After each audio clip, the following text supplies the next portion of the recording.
함께 나눌 말씀을 찾아보도록 하겠습니다. 우리 요한복음 20장 1절로 18절 말씀입니다. 요한복음 20장 1절부터 18절 말씀.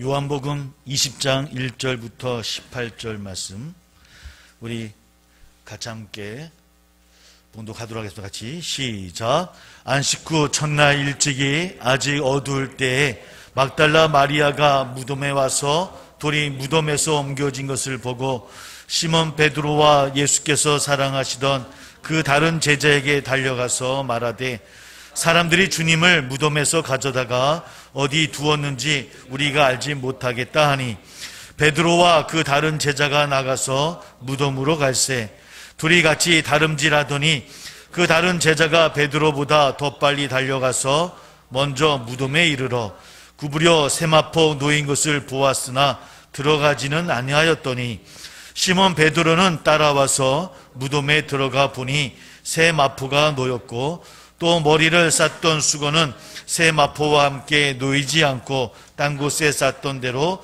놓여 있더라. 그때야 무덤에 먼저 갔던 그 다른 제자도 들어가 보고 믿더라. 그들은 성경에 그가 죽은 자 가운데서 다시 살아나야 하리라 하신 말씀을 아직 알지 못하더라. 이에 두 제자가 자기들의 집으로 돌아가니라. 마리아는 무덤 밖에 서서 울고 있더니 울면서 구부려 무덤 안을 들여다보니 흰옷 입은 두 천사가 예수의 시체에 뉘었던 곳에 하나는 머리편에 하나는 발편에 앉았더라. 천사들이 이르되 여자여 어찌하여 우느냐. 이르되 사람들이 내 주님을 옮겼다가 어디 두었는지 내가 알지 못함이니이다. 이 말을 하고 뒤로 돌이켜 예수께서 서 계신 것을 보았으나 예수이신 줄을 알지 못하더라. 예수께서 이르시되 여자여 어찌하여 울며 누구를 찾느냐 하시니 마리아는 그가 동산지기인 줄 알고 이르되 주여 당신이 옮겼거든 어디 두었는지 내게 이르소서. 그리하면 내가 가져가리이다. 예수께서 마리아야 하시거늘 마리아가 돌이켜 히브리 말로 라보니 하니 이는 선생님이라 말이라. 예수께서 이르시되 나를 붙들지 말라. 내가 아직 아버지께로 올라가지 아니하였노라. 너는 내 형제들에게 가서 이르되 내가 내 아버지 곧 너의 아버지 내 하나님 곧 너의 하나님께로 올라간다 하라 하시니 막달라 마리아가 가서 제자들에게 내가 주를 보았다 하고 또 주께서 자기에게 이렇게 말씀하셨다 이르니라. 아멘. 우리 성경 우리 한 번 더 찾아보겠습니다. 우리 마가복음 16장입니다. 마가복음 16장 우리 1절부터 우리 8절까지입니다. 마가복음 16장 1절로 8절 우리 신약성경 84쪽입니다. 마가복음 16장 1절부터 8절 말씀까지 같이 함께 한번 봉독합니다. 시작.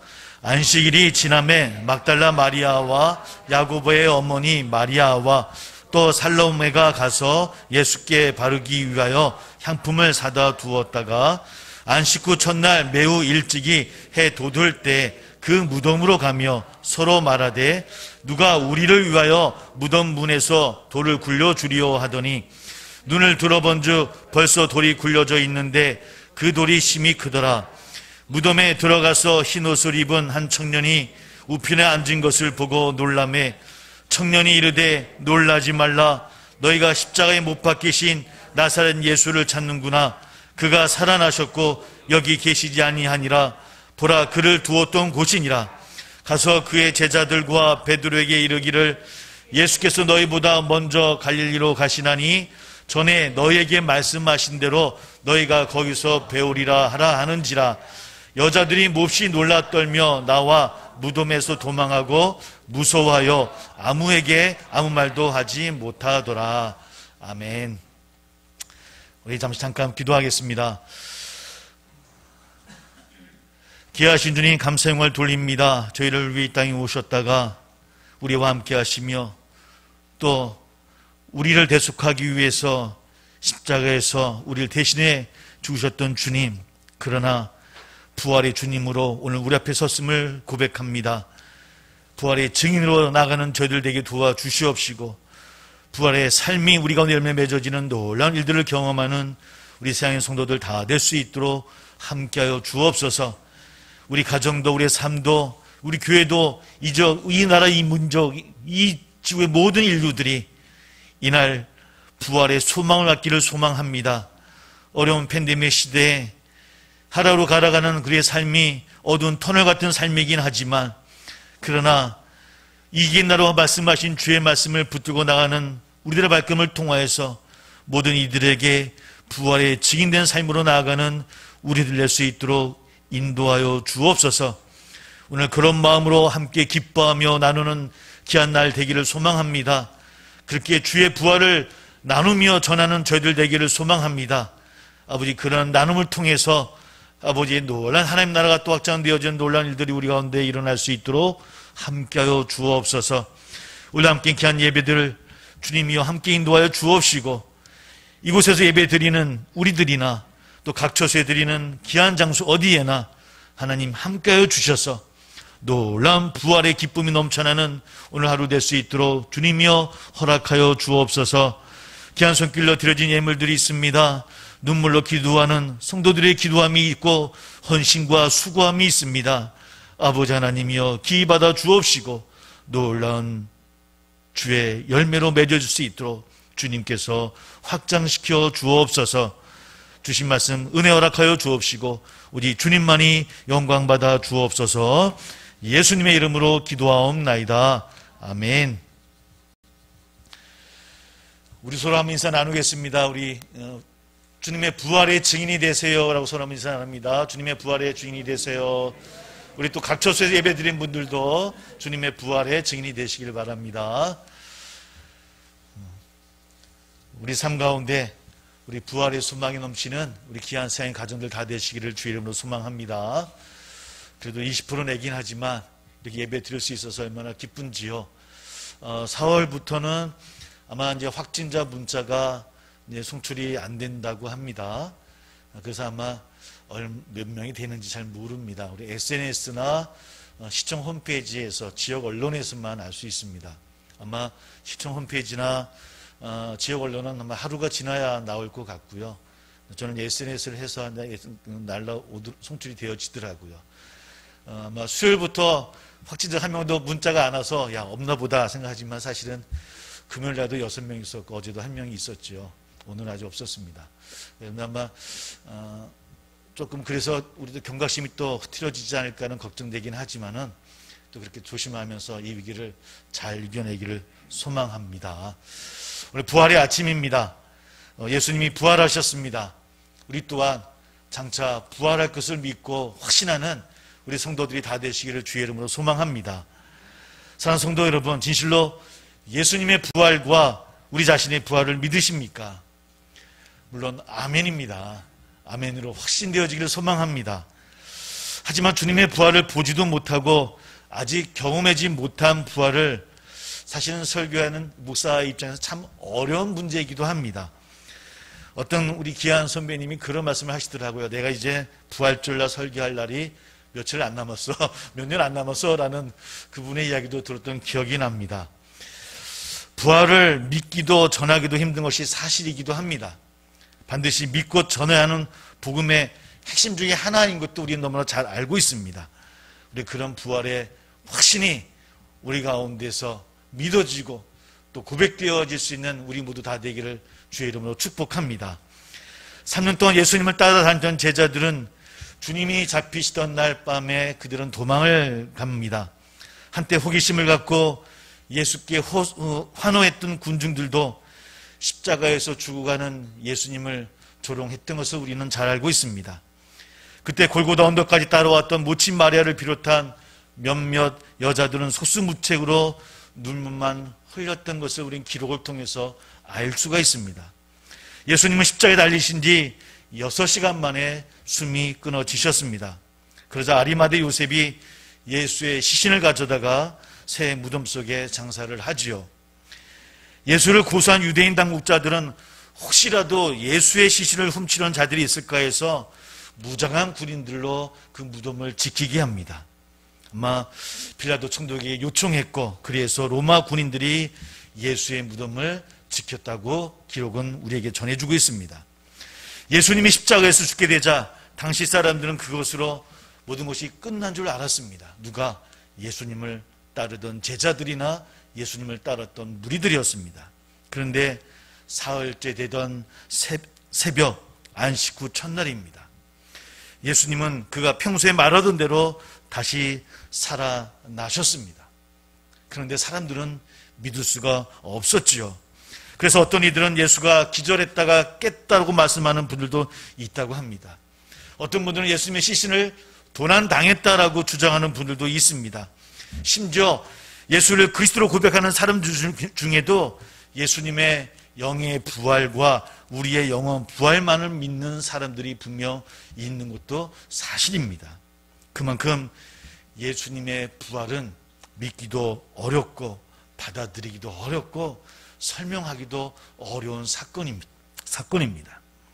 만약 예수의 죽음을 확인하기 위해서 예수님의 옆구리에 창을 찔러보지 않았더라면, 아니 로마 군인들이 밤새 무덤을 지키지 않았더라고 한다면, 어쩌면 지금까지 예수의 부활은 예수를 따랐던 무리들이 벌인 희대 사기 취급을 어쩌면 받을 수도 있었겠다라고 하는 생각을 해보게 되어집니다. 아니면 더 이상 그리스도교는 전파되지 못할 수도 있었겠구나라고 하는 고백을 하게 되어집니다. 그만큼 예수님의 부활은 사상 초유의 기적입니다. 그래서 당시 제자들을 포함해 예수를 따라다녔던 많은 사람들도 믿지 못했던 사건입니다. 오늘 마가복음 본문인 16장을 보면 안식일이 지난 첫날 일찍이 막달라 마리아와 야고보의 어머니 마리아와 살로메는 예수께 향품을 바르기 위해서 무덤으로 향하고 있었습니다. 그런데 그들에게는 한 가지 걱정이 있었습니다. 혹시나 누가 예수님의 무덤을 막고 있는 굴을 굴려줄 수 있을까? 왜? 그 돌은 너무 크고 무거웠던 돌이었으니까요. 하지만 무덤에 도착해 보니 이미 큰 돌문이 굴려져 있는 것을 그들은 보게 되어집니다. 그리고 무덤에 들어가 보니 흰옷을 입은 한 청년이 앉아 있었더라고 마가복음은 기록하고 있습니다. 청년을 보고 여자들이 놀랍니다. 어쩌면 도굴꾼으로 생각했는지도 모르겠습니다. 왜? 그 당시에 그렇게 도굴꾼이 많이 있었기 때문입니다. 그러자 청년이 그렇게 이야기합니다. 놀라지 말라. 너희가 십자가에 못 박히신 나사렛 예수를 찾느냐? 그는 살아나셨고 여기 계시지 아니하니라. 보라, 그를 두었던 곳이 비어있지 않느냐? 가서 그의 제자들과 베드로에게 이르기를 예수께서 너희보다 먼저 갈릴리로 가시나니 전에 너에게 말씀하신 대로 너희가 거기서 배우리라 하라라고 이야기합니다. 이 말씀은 주님이 다시 살아나셨다는 말씀입니다. 살아생전을 말씀하신 대로 다시 살아나셨다라고 이야기합니다. 먼저 갈릴리로 가셨으니 베드로와 제자들에게도 부활의 소식을 전하라라고 여인에게 이야기합니다. 그러자 여자들은 예수님의 시신이 사라졌다는 것에만 몹시 놀라워하고 두려워합니다. 그 청년의 이야기를 듣지 못합니다. 그가 어떤 이야기를 했는지, 부활의 소식을 전하고 있음에도 불구하고 그 소식을 제대로 잘 듣지 못하는 여인의 이야기가 마가복음의 이야기입니다. 이 여인들은 어떤 사람들이었습니까? 여인들은 제자들처럼 도망치지 않고 나름대로 그래도 끝까지 십자가 앞에 머물렀던 그런 사람들이었습니다. 그리고 안식 후 첫날에도 일찍이 주님의 무덤을 찾아서 그를 치장하고자 그래도 늘 주님의 곁에 머물렀던 여인들이었습니다. 그럼에도 불구하고 그들은 주님의 부활을 쉽게 믿을 수 없었다라고 성경은 이야기하고 있습니다. 하지만 그 중에 막달라 마리아는 예수의 죽음을 애도하고 있는 예수와 함께 하던 자들에게 예수가 다시 살아나셨다라고 하는 것, 그리고 자신에게 보이셨다라고 하는 것을 전하게 되어집니다. 그러나 그들 역시 주님의 부활 소식을 듣지 못합니다. 그들이 누굽니까? 바로 주님과 함께 했던 제자들이었습니다. 같은 부활의 현장을 기록하고 있는 요한복음 6장 3절 8절의 기록을 보면 안식 후 첫날 아직 어두울 때 예수님의 무덤을 찾은 막달라 마리아는 무덤의 둘문이 열려진 채 시신이 사라진 것을 보고 놀라워합니다. 그리고 베드로와 제자들에게 알리면서 주님이 어디 계신지 모르겠더라고 안타까워하는 우리는 그 막달라 마리아를 만나게 되어집니다. 이 소식을 듣자 이 베드로와 다른 제자가 무덤으로 갑니다. 그리고 뛰어가지만 성경은 다른 제자가 베드로보다 더 빨리 달려가서 무덤에 도착했다라고 이야기를 하죠. 하지만 먼저 도착한 그 제자 또한 무덤으로 들어가지 못합니다. 두려웠는지 어떤 이유는 정확히 나와 있지는 않습니다. 뒤늦게 도착한 베드로가 무덤 안으로 들어가서 세마포와 시신의 머리를 쌌던 수건이 놓여있는 것을 발견한 후에 그제서야 먼저 도착했던 다른 제자도 들어와서 믿었다라고 성경은 기록합니다. 뭘 믿은 겁니까?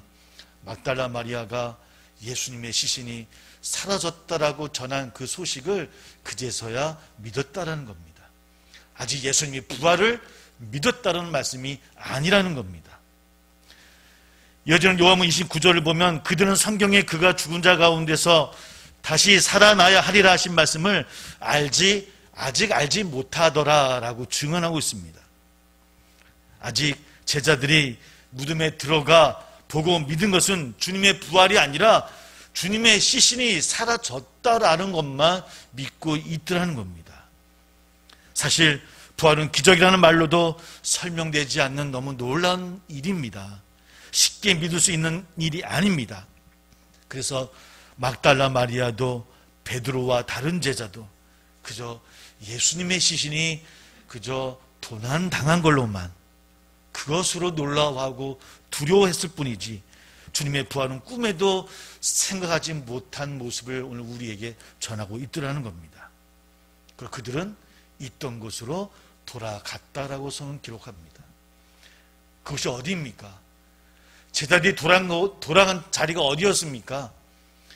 예수님이 십자가에 돌아가시자 도망갔던 곳입니다. 예수님을 피해서 도망갔던 그곳으로 다시 돌아가는 제자들을 우리는 만나게 되어집니다.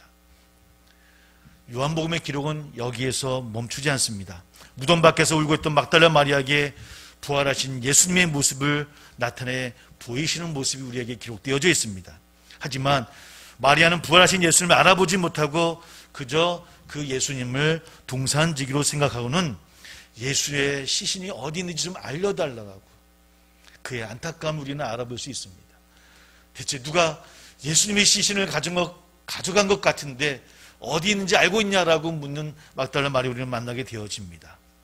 그때 부활하신 예수님께서 다정히 마리아를 부릅니다.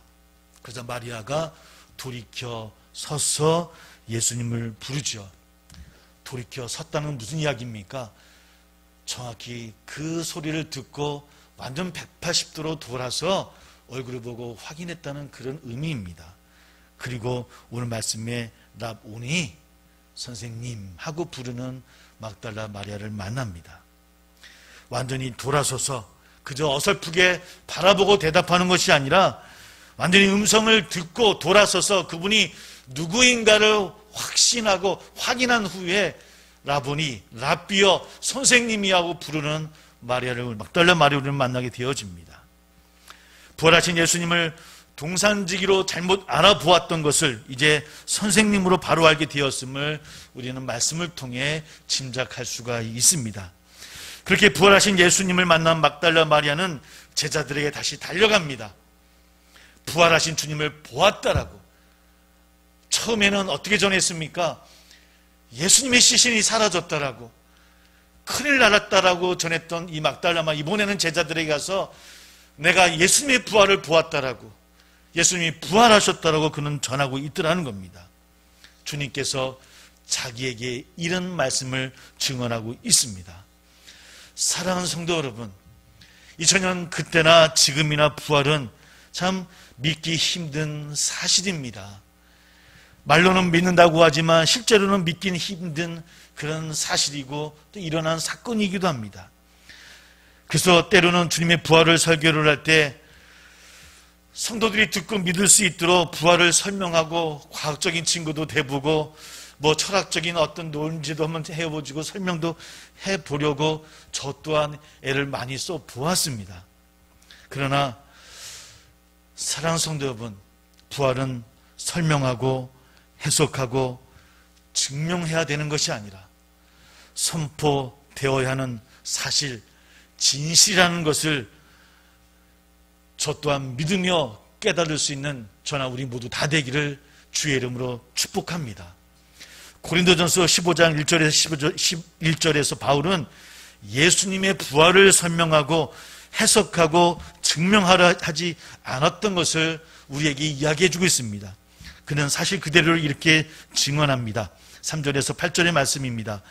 이는 성경대로 그리스도께서 우리 죄를 위하여 죽으시고 장사 지낸 바 되셨다가 성경대로 사흘 만에 다시 살아나사 게바에게 보이시고 후에 12 제자에게와 그 후에 500여 형제에게 일시에 보이셨나니 그 중에 지금까지 대다수는 살아있고 어떤 사람은 잠들었으며 그 후에 야곱에게 보이셨으며 그 후에 모든 사도에게와 맨 나중에 만삭되지 못하여 난자 같은 내게로 보이셨느니라 라고 우리에게 전하고 있습니다. 그리고 11절에 이렇게 말합니다. 그러므로 나나 그들이나 이같이 전파하며 너희도 이같이 믿었느니라. 11절의 고백에 앞서 10절에 바울은 또 이렇게 고백합니다.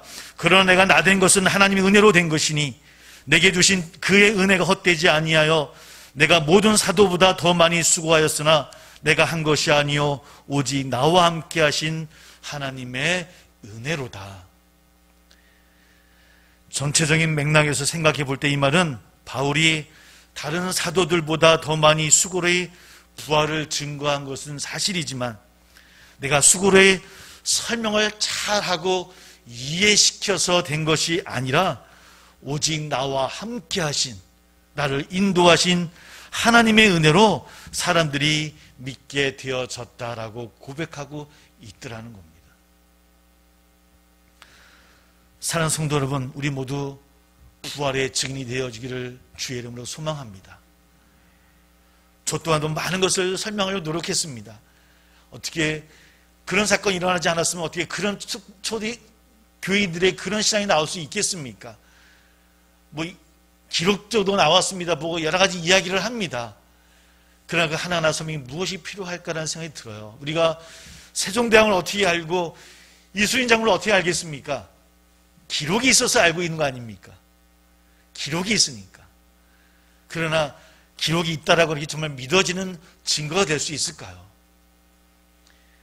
성경에 기록되어져서 우리가 믿는다고 고백하고 있긴 하지만 정말 부활을 믿게 하는 것이 성경에 기록되어진 것 때문일까요?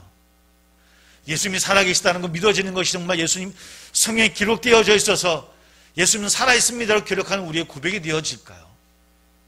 어쩌면 오늘 부활은 설명하고 해석하고 증명해야 되는 것이 아니라 사도들이 그랬던 것처럼 바울이 그랬던 것처럼 초대교인들이 그랬던 것처럼 그저 그 부활을 경험했던 그들의 이야기들을 전파하는 것, 그래서 우리의 삶 가운데 그런 부활의 놀라운 일들이 일어나는 것, 이것이 오늘 우리에게 주어진 부활의 증인된 우리의 몫이 아닐까 한번 함께 생각해 보게 되어집니다. 말을 아무리 잘한다고 해서 믿을 수 있겠습니까? 오직 은혜로 믿어지는 것이 부활임을 믿습니다. 증인이라는 단어의 헬레어는 마르티스라는 그런 단어입니다. 마르티스라는 단어에는 증인이라는 뜻과 함께 순교자라고 하는 뜻이 담겨져 있습니다. 그러므로 우리는 다시 사신 예수를 선포하는 부활의 증인이 되기 위해서는, 부활을 선포하기 위해서는 사실은 아이러니하게도 내가 먼저 죽어야 되더라는 겁니다. 예수님이 십자가에서 죽으심으로 부활의 놀라운 승리를 이루셨던 것처럼 우리가 또한 부활을 선포하고 부활의 증인이 되기 위해서는 우리 또한 죽어야 한다는 것입니다. 이방인 고넬료의 초청을 받아서 그들에게 예수님의 사역, 십자가에서 죽으심과 부활을 증언한 베드로는 예수님을 3번이나 부인했던 사람이라고 하는 부끄러움을 간직했던 사람 아니었습니까? 아니, 그 예수님을 저주까지 했던 제자였습니다. 그리고 고린도 교회 성도들에게 예수님의 십자가의 죽음과 부활을 증언한 바울은 다른 사도들처럼 직접적으로 예수님과 함께하며 가르침을 받았던 그런 사도도 아니었습니다. 아니, 부활하신 주님을 직접 대면해서 보지도 못했던 사도였죠.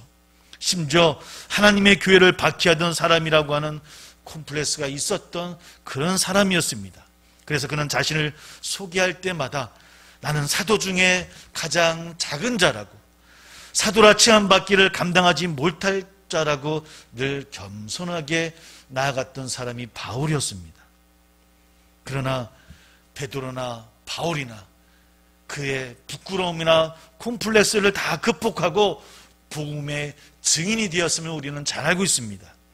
그리고 그들로부터 예수의 부활을 전해드는 많은 사람들은 성령을 받고 자신들도 부활의 증인이 될 것을 고백하며 세례를 받았고 그들 또한 부활의 증인이 되었음을 우리는 믿습니다.